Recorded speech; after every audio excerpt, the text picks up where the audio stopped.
Hello and welcome back to An Old Man Watches. And today I'm going to be talking about the light entertainment murder mystery shenanigans of Castle, or at least of Castle seasons 1 through 7. I've not seen season 8, the final season, and I have no plans to do so based on what I've heard about it.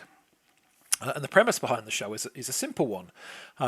Author Richard Castle is a successful crime novelist, but he's become tired of his successful mystery franchise and he kills off his lead character, Derek Storm, just as a series of murders occur that bear an uncanny resemblance to those in his books.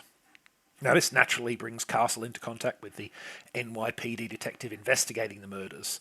This is the by-the-book, no-nonsense, and incidentally very beautiful Kate Beckett. Castle immediately decides that Beckett will be the muse for his new protagonist, Nikki Heat. Beckett is as impressed by the name as you might imagine.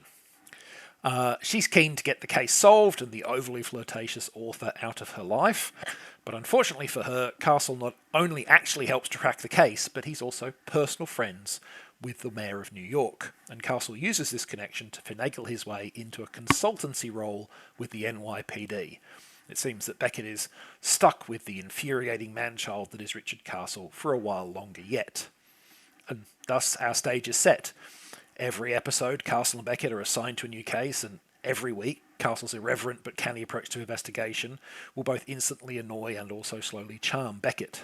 Shenanigans, as I said, will ensue. So, if you're of a certain age, your immediate thought on hearing the premise of the show is probably something along the lines of, so it's murder he wrote? For those in the younger set, in 1984, a show came out called Murder, She Wrote. The premise was that mystery novelist Jessica Fletcher stumbled into a real-life murder, solved it, and began a career of, well, stumbling across a lot of murders and solving them. The show ran until 1996, totting up nearly 300 episodes and a similar number of corpses along the way. And the parallels in the premise are obvious. But despite the similar starting point, Castle proves to be quite a different show. For one thing, the tone is much more dramedy-oriented, with a lot more emphasis on banter and humorous situations. For another, Murder, She Wrote definitely lacked the will-they-won't-they sexual tension of the Beckett and Castle duo. And third, there's the fact that this show has Richard Castle directly embedded with the NYPD. This not only explains his continual presence at murder scenes, but it also means we get a lot more regular characters here. Other than Jessica Fletcher, in Murder, She Wrote, only 2 characters appeared in more than 1 of 10 episodes, and neither of those managed more than 1 in 5. Here, Castle has to work as part of a team. There's a much wider recurring ensemble. And speaking of that ensemble, it brings me to the first thing I wanted to praise about the show. While leads Nathan Fillion and Stana Katic are clearly the core of the program, with the slow burn Beckett and Castle relationship forming by far the most consistent and prominent long-running plotline of the show, they are ably supported by a fine ensemble who do good work.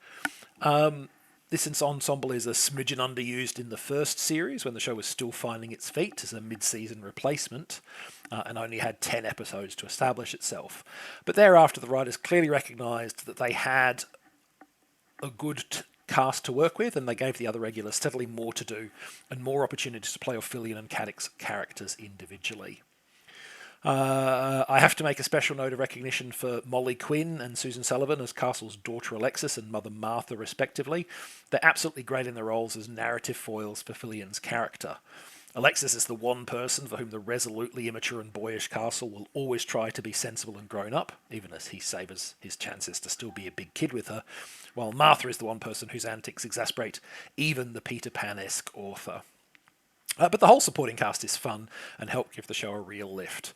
That they did so in the face of an apparently rather acrimonious backstage atmosphere merely underscores their value to the program. Now, if I were to pick just one thing to highlight as the what distinguishes Castle from other shows, particularly other Crime of the Week shows, it would not be the tumultuous romantic tension. The X-Files had that in spades, for instance. Nor would it be the strong ensemble cast. That's meat and potatoes for a lot of cop shows.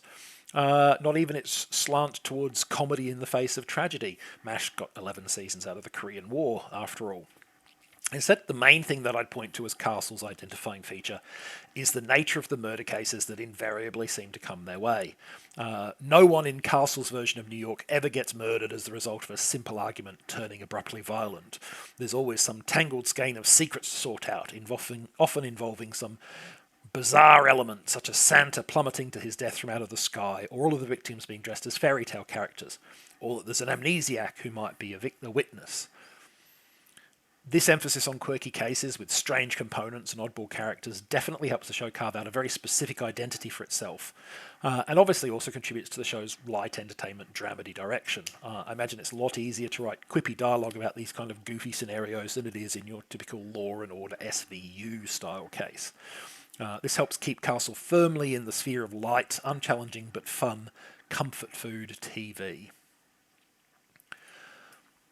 Except for those rare occasions where the writers try to do something a bit more serious. A decision that I have to say almost invariably falls flat. For instance, in season 4, there's an attempt to do a Frederick Forsyth-style thriller that is embarrassingly ham-fisted in its execution. The only entertainment to be gained from the whole thing comes from guest star Jennifer Beals' ability to make even the most innocuous line of dialogue sound filthy, something her character, who has a history with Castle, clearly does to wind up Beckett. Other attempts to go down a more dramatic, non-episodic path also tend to founder. The recurring triple killer is far less interesting than the writers seem to suppose, for instance, while in at least one other case the show introduces a dramatic change to the status quo, then immediately reverts it and more or less ignores the fact that it ever happened for ages, before hand-waving it away with an awkward and incomplete exposition dump from a character who appears out of nowhere and vanishes back there immediately afterward. Despite its occasional missteps, which perhaps inevitably become a bit more common as the show goes on and its formula gets more strained, Castle remains pretty solid light entertainment for most of its run. If you haven't seen it, I'd recommend at least giving the first season a whirl. It's only 10 episodes after all, and it'll give you a pretty solid idea of whether or not the next 6 episodes, at least, are for you. Next time, believe it or not, there was a time when Marvel was not a box office behemoth, and It Wasn't Bad was high praise for a superhero movie rather than an expression of disappointment. In other words, it was the time of 2002's Spider-Man. But that's next time. Until then, thanks for watching this video, and I hope you enjoyed it.